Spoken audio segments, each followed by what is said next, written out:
প্রভু রামচন্দ্র বলছে, শোনো হনুমান, আমার আরো একটি কাজ আছে, তুমি যাও আমার এই 4 দেশে 4টি মণিগণকে নিমন্ত্রণ করে এসো।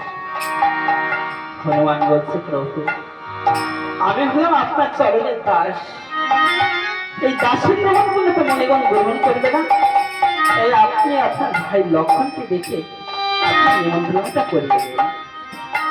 তাই প্রভু রামচন্দ্র লক্ষণকে ডাকছে, ও লক্ষণ লক্ষণ বলে ও রাম ডাকিতে লাগলো,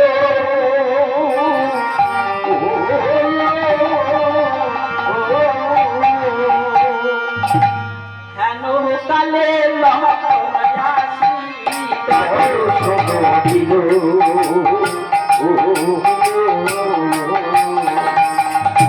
লক্ষণ এসে দাদার চরণে প্রণাম করে বলছে, আর কি জন্য স্মরণ করেছো দাদা? যে শোনো লক্ষণ, আমার এই 4 দেশে 4টি মণিগণ আছে, তুমি যাও একটু মণিগণদেরকে নিমন্ত্রণ করে নিয়ে এসো, একটু মণিগণদেরকে নিমন্ত্রণ করে এসো। তাই লক্ষণ কি করেছে, ও দাদার চরণে প্রণাম করি, ও দাদার চরণে প্রণাম করি, করেছে গমন একে একে চতুর্দিকে লক্ষণ করেছে ভ্রমণ, করেছে ভ্রমণ একে একে চতুর্দিকে লক্ষণ, একে চতুর্দিকে লক্ষণ করেছে ভ্রমণ। নর্মদাদের তীরে দিল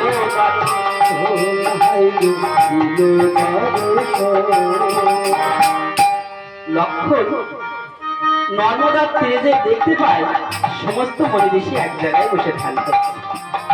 সেদিন ছিল 4টি মাসের ব্রতের শেষ দিন। তাই লক্ষণ বলছে, আগামীকাল আমার দাদা করবেন অশ্বমের যজ্ঞ, তাই এসেছি আপনাদের কিন্তু নিমন্ত্রণ করতে।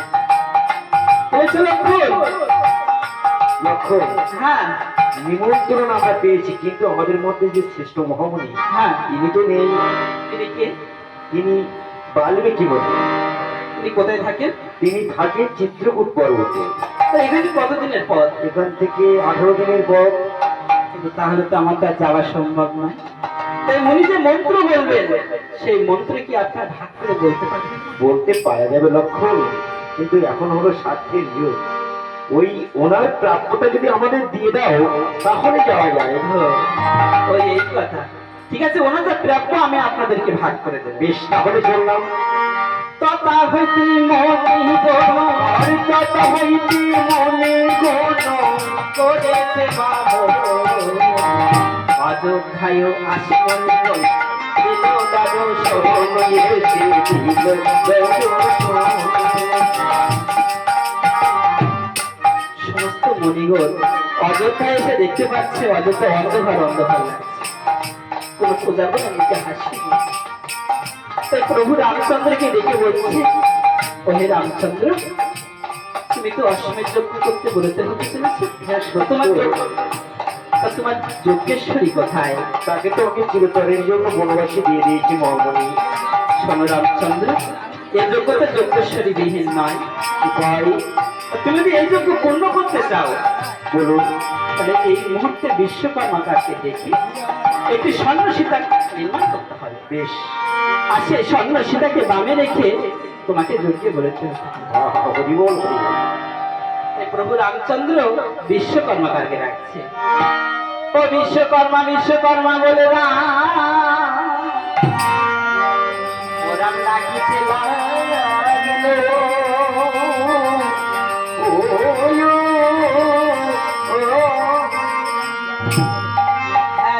কালে বিশ্বকর্মায় আসি দর্শন দিল।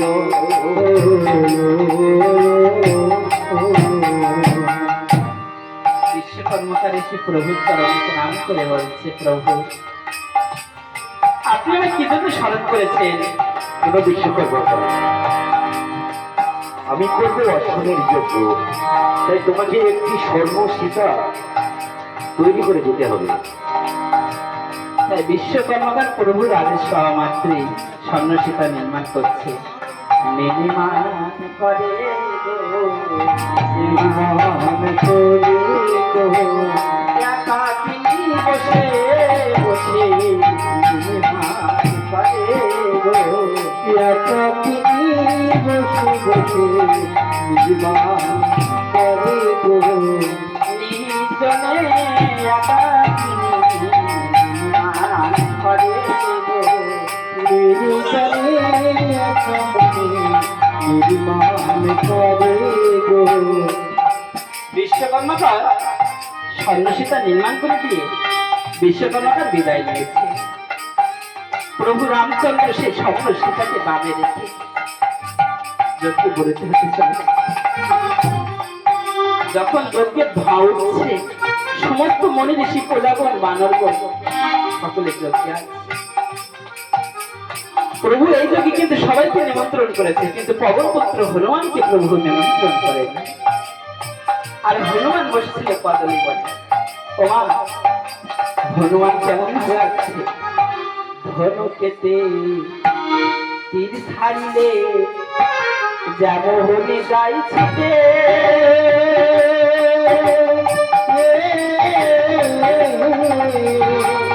তেমনি মতন ছুটে গেল যোগে মাঠে।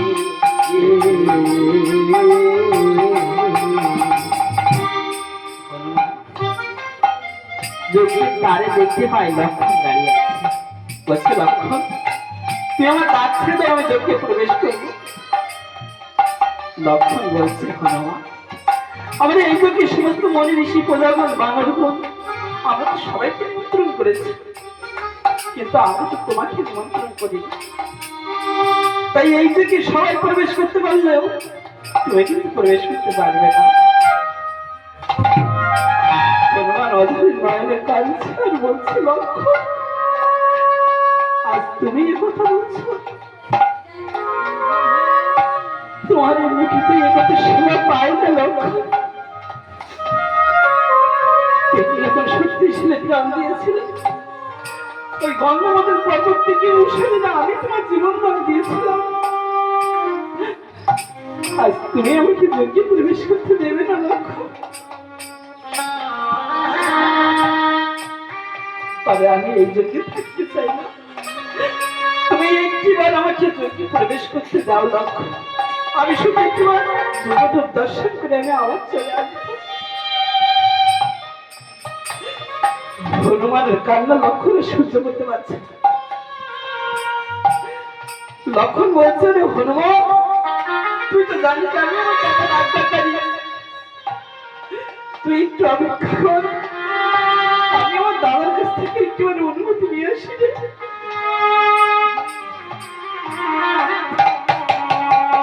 লক্ষণ ছুটে ছুটে দিয়ে দাদার কাছে বলছে, দাদা দেখো না দাঁড়িয়ে দাঁড়িয়ে হনুমান কেমন করে কাঁদছে। আমি তো হনুমানের কান্না সহ্য করতে পারছি না। প্রভু রামচন্দ্র বলছে, ভাই লক্ষণ আমি তো এই যে সমস্ত মনে ঋষি বানরগণ প্রজাগণ আমি তো সবাইকে নিমন্ত্রণ করেছিলাম, কিন্তু আমি পবনপুত্র হনুমানকে নিমন্ত্রণ করিনি। কেন ও যদি এসে জানতে পারে আমার এই যজ্ঞে জগন্লক্ষ্মী সীতা নেই, তাই আমার এই যজ্ঞটি লণ্ডভণ্ড করে দেবে ভাই। এমন সময় হনুমান ধীরে ধীরে যজ্ঞে প্রবেশ করছে। বলছি, প্রভু আপনি আমার নিমন্ত্রণ করতে ভুলে গেলে কি হবে প্রভু? আমি কিন্তু আজকে ভুলিনি প্রভু। হনুমান ধীরে ধীরে প্রভু চলে প্রণাম করছে আর বলছে, প্রভু আমি এমন কি অন্যায় করেছিলাম প্রভু? আমি এমন কি অপরাধ করেছিলাম? এই যে সবাই নিমন্ত্রণ পেল, আমি নিমন্ত্রণ পেলাম না প্রভু। তবে আমি এই যে থাকতে চাই না প্রভু, তুমি আমার মাথায় হাত রেখে আশীর্বাদ।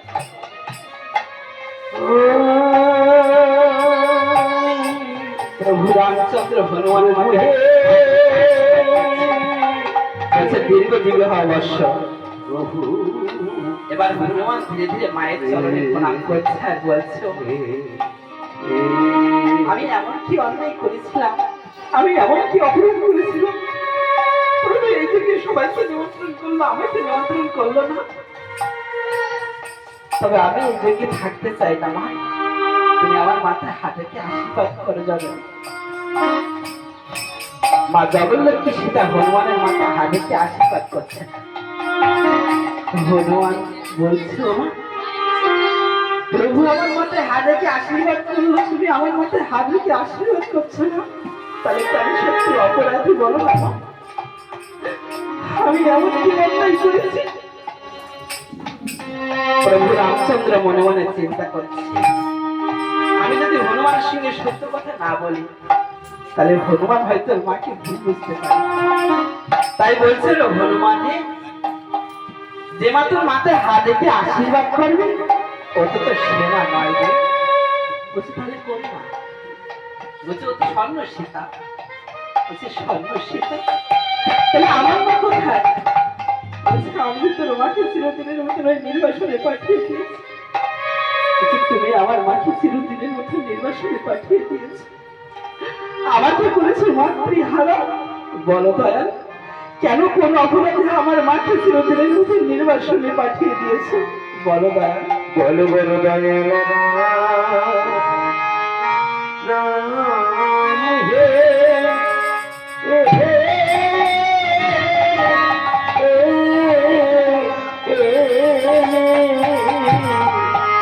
তুমি কোন দেশতে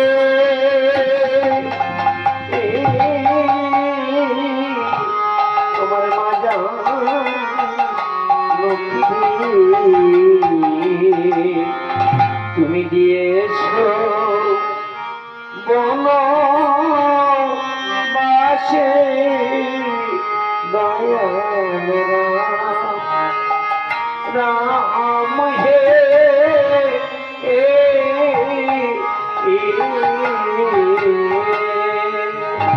আমি যে মায়ের লাগিয়া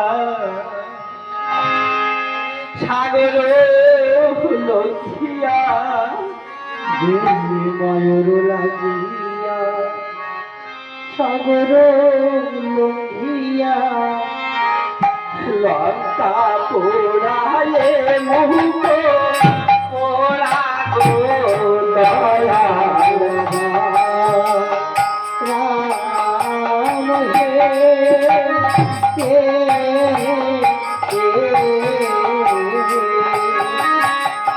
সেই মাটিতে দিয়া বহুভাবে মজিয়া, সেই মাটিতে দিয়া বহুভাবে মজিয়া, এখন হয়ে চলো সারা গো দয়াল রাম হে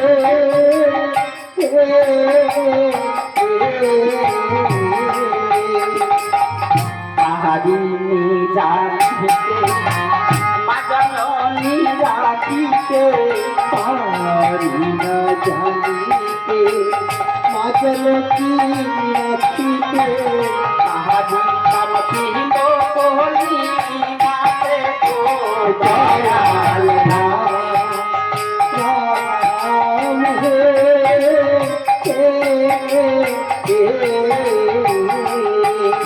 প্রভু রামচন্দ্র বলছে, হনুমানকে আমি তুমি মাকে বনবাসে দিয়ে দিবে, তোর মাকে বনবাসে দিয়েছিল কে বাঁচিল ছিল না কি পাথর, যারা প্রণাম করবে বৃদ্ধ হয়ে গেছে, যারা প্রণাম করবে আপনারা চলে যান। কাহালো নেই মাসি কারে গো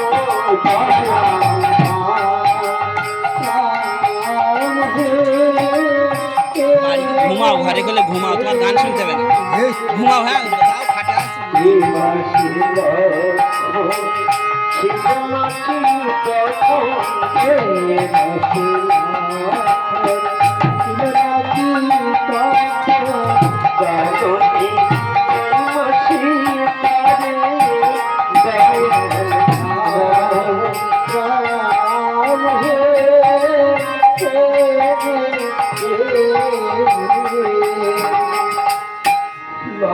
বলছে রে হনুমান, তোর মাকে বলে বসে দিয়েছে আমি রাক্ষস পিশাচে পারে না যা করিতে, রাক্ষস পিশাচে পারে না যা করিতে, মানব হয়ে করেছি তাহার দয়াল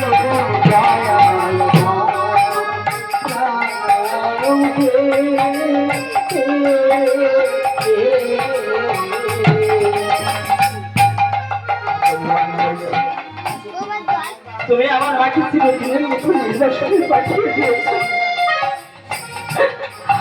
আমাকে করেছো মাতৃহারা। তবে এসো আমি তোমার ভাবনা সঙ্গ করে দেই।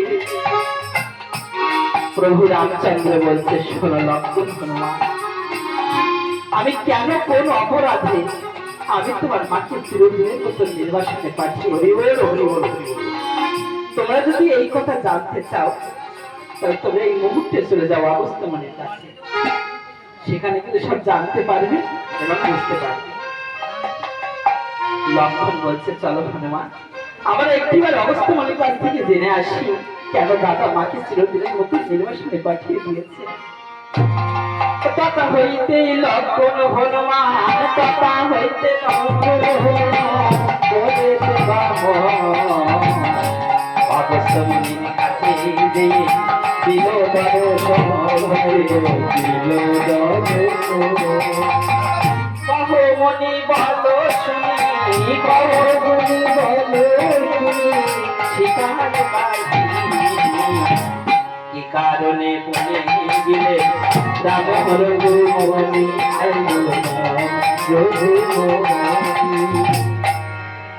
অবস্থমানি বলছে, শোনো লক্ষণ হনুমান, সে হলো এক সত্য যুগের কাজ। একদিন রজনী দ্বীপ প্রহর কালে নারায়ণ ও লক্ষ্মী দুজনে করছে কথোপকথন। নারায়ণ লক্ষ্মীকে ডেকে বলছে, শোনো লক্ষ্মী, আমার প্রিয় ভক্ত জয়ার বিজয় সোনাকমণির অভিশাপে নরকে রাক্ষস কুলে জন্মগ্রহণ করেছে। তাদের উদ্ধার করবার জন্য 4 অংশের 1 অংশ আমাকে জন্মগ্রহণ করতে হবে অযোধ্যায় দশরথের গৃহে জ্যেষ্ঠ পুত্র রামচন্দ্র। লক্ষ্মী বলছে, গো নাথ, তুমি জন্মগ্রহণ করবে অযোধ্যায় দশরথের গৃহে জ্যেষ্ঠ পুত্র রামচন্দ্র রূপে, আর আমি কি বৈকুণ্ঠে থাকবো?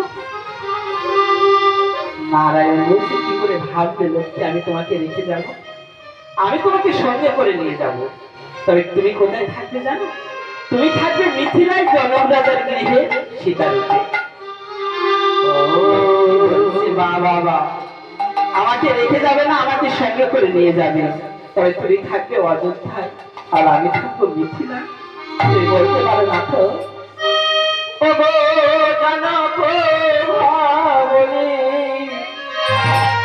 তোমার বিহানে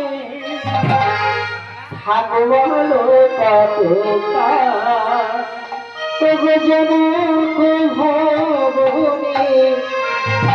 তোমার বিহানে থাকবো বলো কত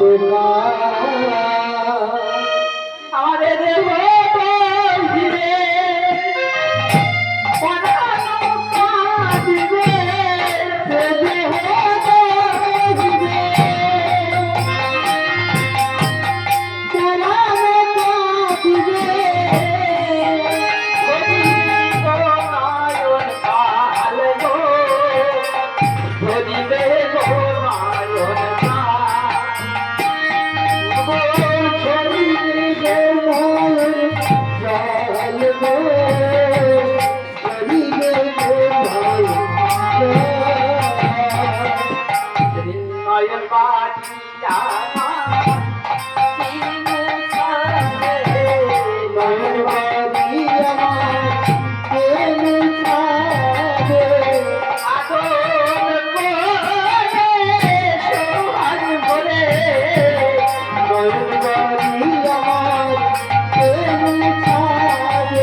বললেন, নারায়ণ বলছে শোনো লক্ষ্মী, কেঁদো না অকারণ।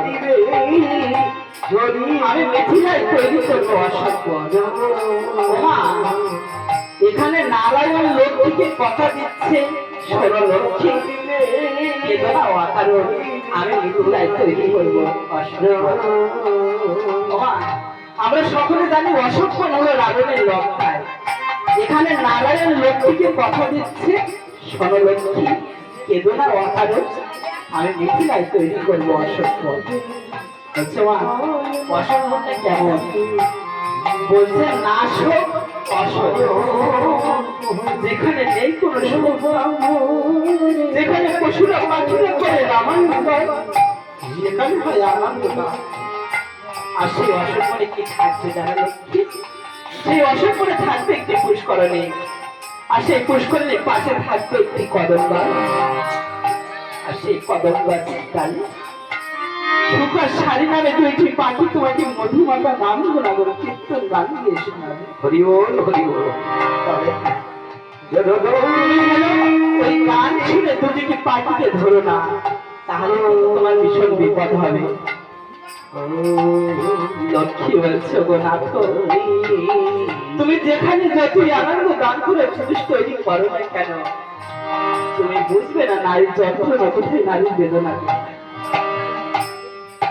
নারায়ণ বলছো লক্ষ্মী, আমি বুঝতে পেরেছি তুমি কি বলতে চাইছো, তবে শোনো, ও গো শোনো, সবই শেষে স্বপ্ন যোগী এসে হরি বল, হরি বল। পুতিনি দেব দেখা। ও গো শোনো, সবই শেষে স্বপ্ন যোগে এসে প্রতিনিশি দেব দেখা। সেদিন প্রেময়ালি বলে খুশি বাবারে বলে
কি প্রভু রামচন্দ্র জন্ম নিলেন অযোধ্যায় দশরথের গৃহে, জ্যেষ্ঠ পুত্র রামচন্দ্র।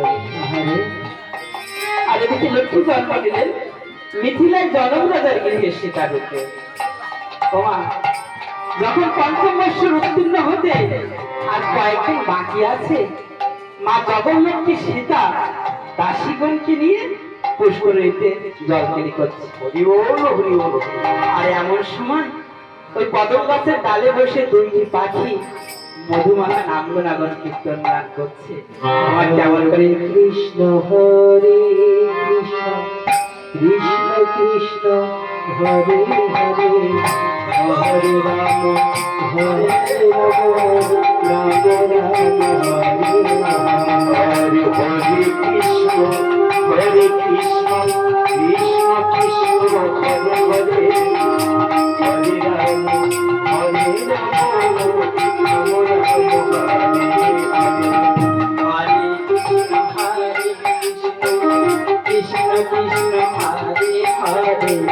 হরে রাম রাম রাম হরে কৃষ্ণ হরে কৃষ্ণ কৃষ্ণ কৃষ্ণ হরে হরে হরে রাম রাম রাম হরে হরে হরে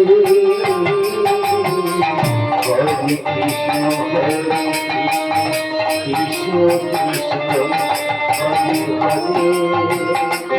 কৃষ্ণ কৃষ্ণ হরে হরে হরে রাম রাম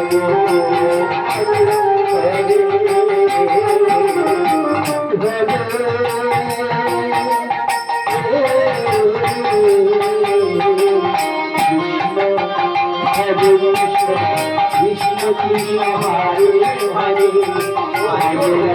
হরে হরে রাম রাম হরে কৃষ্ণ কৃষ্ণ কৃষ্ণ কৃষ্ণ হরে হরে হরে রাম রাম রাম হরে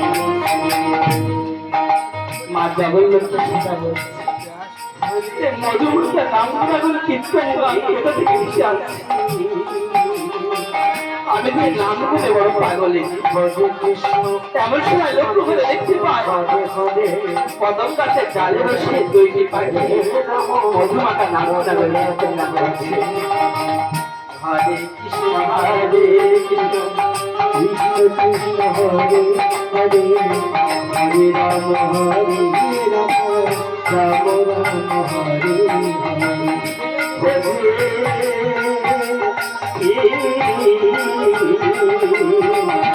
কৃষ্ণ হরে কৃষ্ণ কৃষ্ণ কৃষ্ণ হরে হরে হরে রাম রাম রাম হরে হরে মা জগন্নাথী সীতা বলছে আহারে আমরা মানব জন্ম নিয়ে মধুমূর্তে নাম গুলো কীর্তন করবো সময় পেলাম মাত্র পাখি জন্ম নিয়ে মধুমূর্তে নাম গুলো কীর্তন গান করছে তোদের পাখি জন্মগুলো সার্থক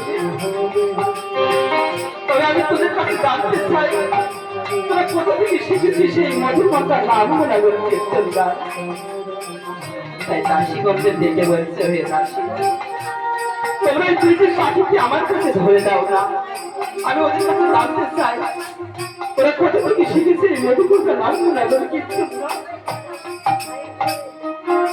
তারপরের দিন কৌশল জাল বিস্তার করে দুইটি পাখিকে ধরে দিয়েছে মা জগন্নাথী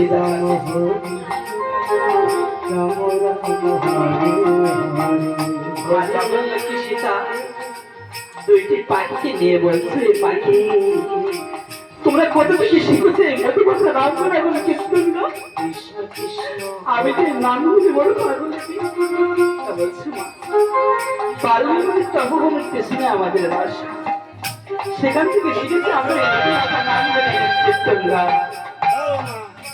এমনি ভাবে কথা বলতে বলতে ডান হস্ত ঢিলা পেয়ে সুখ চলে গেছে গাছের ডালে সুখ বলছে মা যখন ধরেছিল আমাদের দুজনকে তাহলে কেন ছেড়ে দিয়েছে আমার স্বামীকে আর আমার স্বামীকে যখন ছেড়ে দিয়েছো আমাকে আমার স্বামীর কাছে যেতে দাও বলছে না না আমি তোমাকে কিছুতেই যেতে দেবো না আমি তোমাকে সুমিষ্ট ফল খাবো গল্প জ্বালিয়েছি তুমি বিনিময়ে শোনাবে আমার মধুমূর্তে নাম শাড়ি বলছো মা নারীর দেবতা হলো স্বামী আর স্বামী যদি দূরদেশে থাকি মা আমি কেমন করে শোনাবো তোমার মধুমূর্তে নাম কীর্তন গান তাই বলছি ও মা জানো কি ও মা জানো কি তুমি ও মা জানো কি তুমি জানো না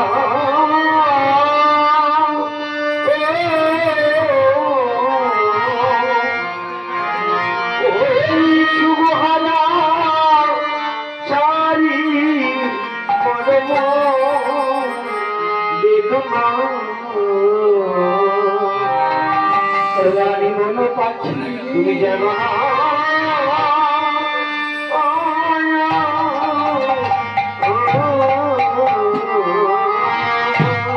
ওই আমি বন পাখি বনে বনে থাকি আমি বন পাখি বনে বনে থাকি ছেড়ে যাবো মা বনে চলে যা জানো কি জানো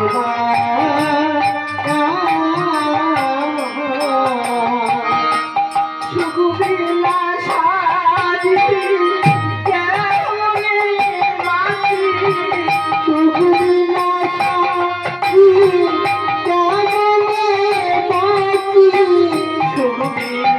কোনো সুকোনা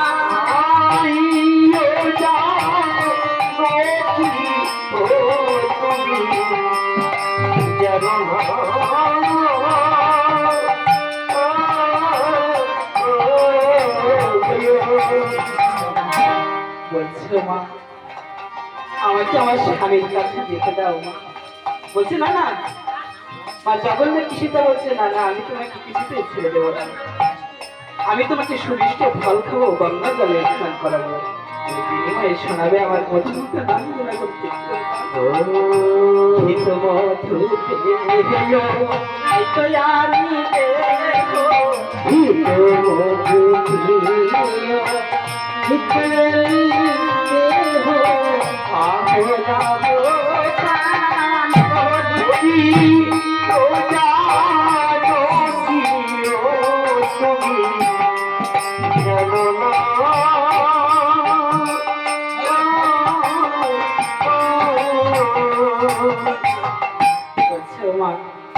আমাকে আমার স্বামীর কাছে দিতে দাও মা কারণ আমি তো পঞ্চম মাস বলি তা বলছে তোমার পোশাক করবার জন্য আমি সোনার পেন দিতে হবে তুমি সেখানে পোশাক করবে বলছো মা ওই সোনার পিঞ্জর আমার উপযুক্ত পাত্র নয় আমার উপযুক্ত পাত্র কি জানো মা নির্ভূষণের করতে এসব কথা তুমি বুঝবে না মা কারণ তুমি হলে আমি হলাম পঞ্চম মাস গর্ভিণী তুমি হলে বালিকা তাই বলছো মা আমার উড়িতে শিখিলে উড়িতে শিখিলে অন্যরে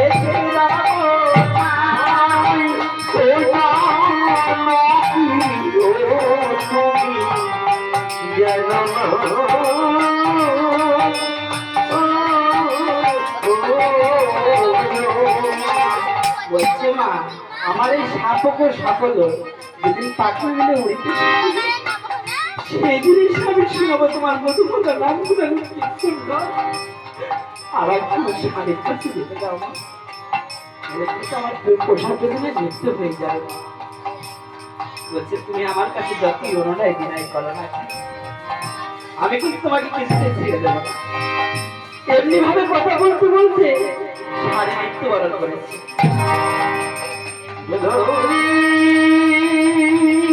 শাড়ি যখন মৃত্যুবরণ করেছে আর যখন তার শাড়িকে বারে বারে ডাকছে শাড়ি ও শাড়ি একটিবার কথা বলো শাড়ি শাড়ি তার জন্য কথা বলছে তাহলে কি সত্যি সত্যি শাড়ি মৃত্যুবরণ করেছে আর শাড়ি যখন মৃত্যুবরণ করেছে মা জগন্নাথ সীতা শাড়িকে ভূমির উপরে রেখে দিয়েছে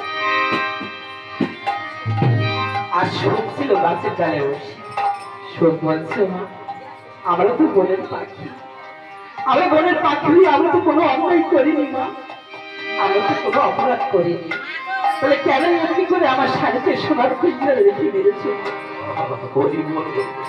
আর আমার শাড়ির গর্বে আমার যতগুলো সন্তান ছিল তারা তো সকলে মারা গেছিল তুমি আমার প্রতিমা হতাশার আগুন জ্বলে দিয়েছো মা আমি তোমাকে অভিশাপ দেব তাহাবো না নবতী কদিয়াছি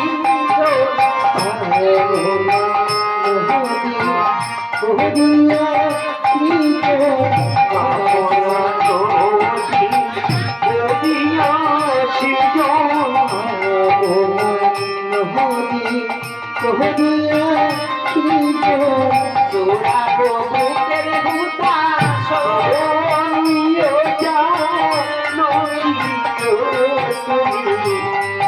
জানো না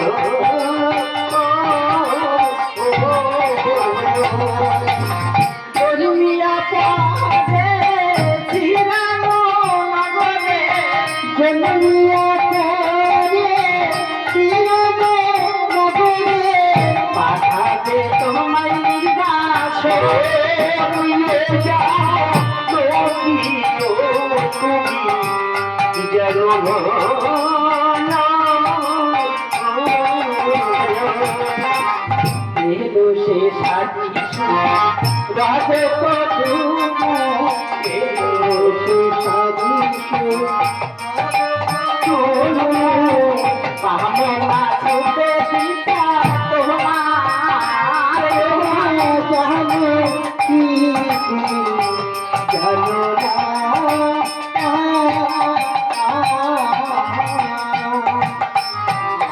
অগস্ত্যমণি বলছে, শুনলে তো লক্ষণ হনুমান মায়ের অভিশাপের কথা। কথা হইতে লক্ষণ হনুমান কথা হইতে লক্ষণ হনুমান করেছে বাবা। প্রভুর চরণে আসি দিল দর্শন, দিল দর্শন। মণিগণ প্রভু রামচন্দ্রকে ডেকে বলছে, রামচন্দ্র তোমাকে একটি জয়পত্র লিখতে হবে। এই জয়পত্র লিখে অশ্বের বলে ঝুলিয়ে দিতে হবে। যখন অশ্বে একে একে চারটে জয় করে ফিরে আসবে, তখন তোমার লক্ষ্য পূর্ণ হবে। তাই প্রভু রামচন্দ্র জয়পত্র লিখছে। এই অযোধ্যাতে যোগ্য পাবে, অযোধ্যাতে যোগ্য পাবে, রামরাজি বলো তো একে একে চতুর্দিকে অশ্ব করিবে ভ্রমণ। হায় গো করিবে ভ্রমণ। একে একে চতুর্দিকে অশ্ব, একে একে চতুর্দিকে আসো, নাই কোনো বাধা, বাঁধিতে পারে না, বাঁধিলে তা হবে গাধা। হায় গো সীতা হবে বাধা। লক্ষণ বলছে, দাদা জয়পত্র আমিও লিখব। লক্ষণ কি লিখছে? ওই অযোধ্যাতে যোগ্য করে রাম লাভে পথে, অযোধ্যাতে যোগ্য করে রাম লাভে পথে, 500 বেদে যুদ্ধ করলে না হবে অসতী। মহাবে অসতী। সতী মায়ের পুত্র বলি, সতী মায়ের পুত্র বলি, যেজন পরিচয় দেবে, 500 বেদে যুদ্ধ না করিলে পরাজয় লিখিবে। এই বলে রামচন্দ্র লিখিলেন লিখি, এই বলে রামচন্দ্র লিখিলেন লিখি, পত্র দেখি মণিগণ দেবেন অনুমতি।